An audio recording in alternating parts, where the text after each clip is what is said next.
সেলিমপুর চরের সংগ্রামী মানুষ এক চর ভাঙে আর এক চরে আশ্রয় গ্রহণ করে। এইভাবে নানান চরে ঘুরে ঘুরে বেড়ান। যেখানে যান সেখানেই আবার নতুন করে ঘরবাড়ি গড়ে তোলেন।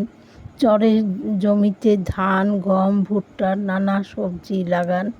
এইভাবে নানান চরে চরে গিয়ে থাকেন। সবুজ সবুজ ভরা গ্রাম।